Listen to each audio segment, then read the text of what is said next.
Ladies and gentlemen, brace yourselves for a moment that could tip the world into chaos.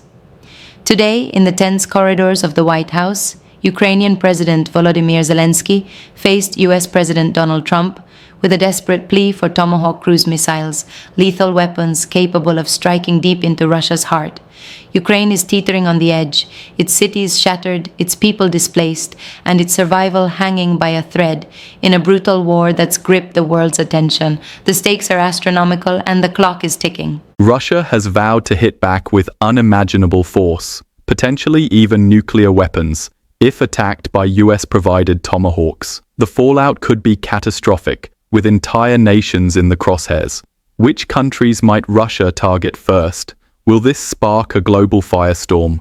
You won't believe the answers. Watch this video to the end to uncover the chilling possibilities that could reshape our world. Smash that like button if you're on edge, and subscribe to stay locked into this high-stakes drama. Zelensky meets Trump at White House. Urgent push for Tomahawk missiles amid escalation fears. Washington, D.C., October 17, 2025, 3:24 p.m. EDT.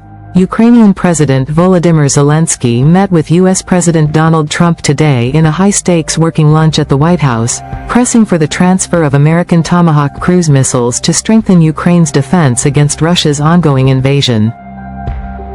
The hour-long discussion in the cabinet room underscored the strained dynamics of U.S.-Ukraine relations, as Trump weighs his diplomatic outreach to Russian President Vladimir Putin against Kyiv's urgent request for advanced weaponry. While no firm commitments were made, Zelensky proposed a novel barter, trading thousands of Ukrainian-made drones for the missiles, highlighting Kyiv's innovative approach to navigating stalled aid talks. Meeting highlights. Zelensky arrived at the White House around 1 p.m. Eastern Daylight Saving Time, where Trump greeted him warmly at the West Wing entrance. After a brief handshake, the leaders, both in dark suits, moved through the cross hall to the cabinet room for a private lunch, with reporters capturing initial exchanges before closed-door talks began.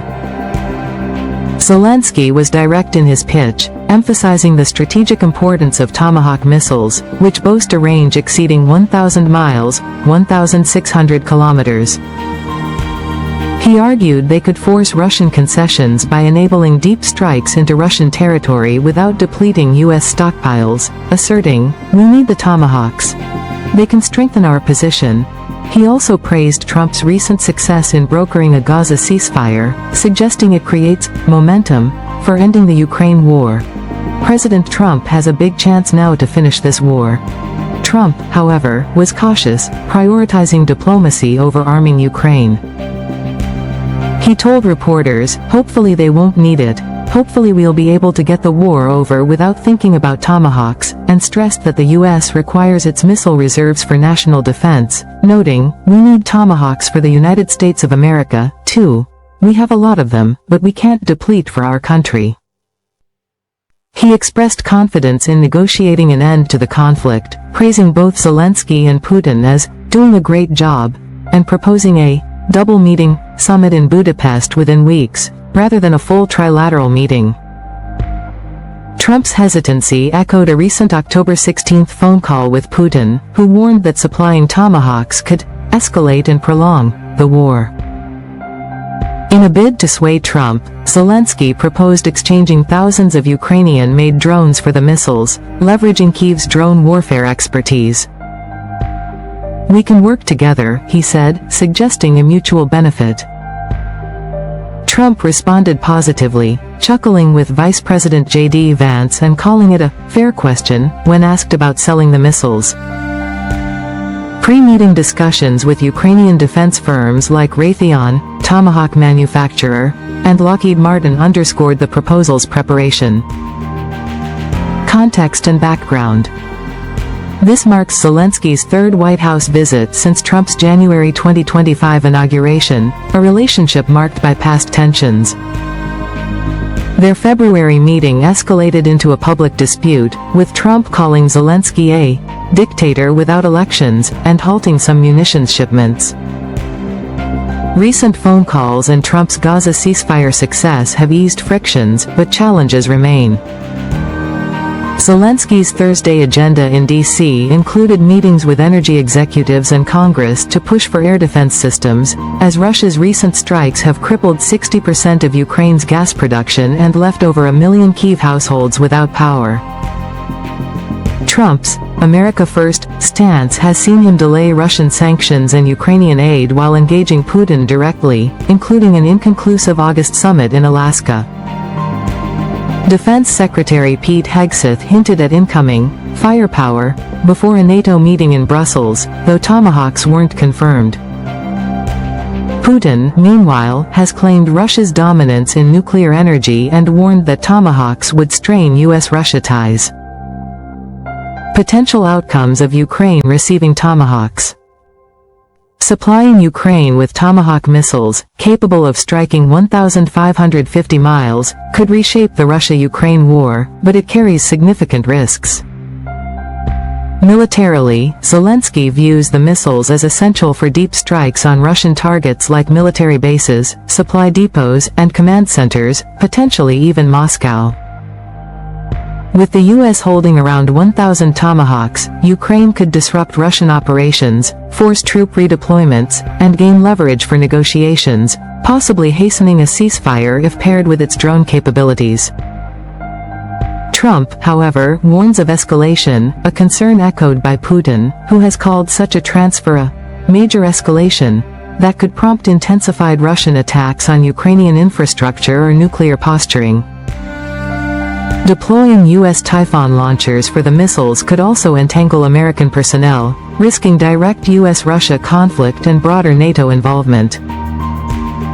Diplomatically, the missiles might pressure Russia into talks, as the U.S. has suggested supplying them only if ceasefire efforts falter.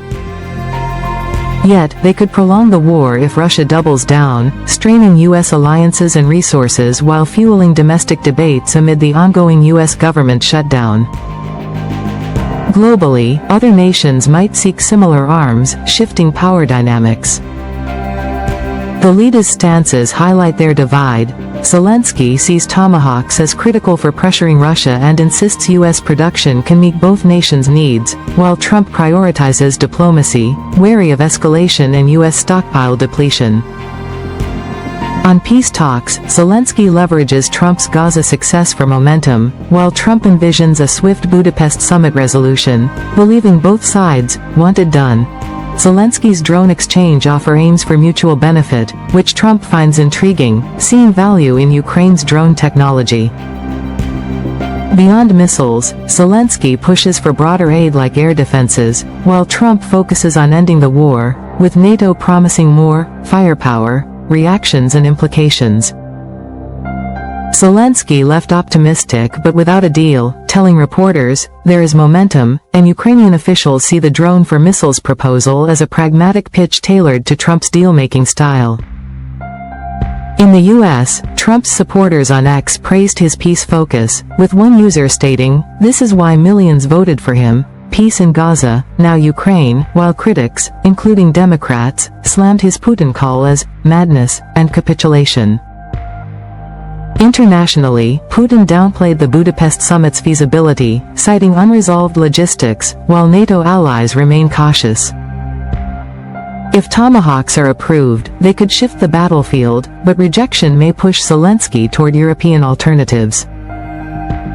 As Trump prepares for Budapest, the talks mark a critical juncture. Will the U.S. arm Ukraine with game-changing missiles or prioritize diplomacy to avoid escalation? Further updates are expected from the White House today.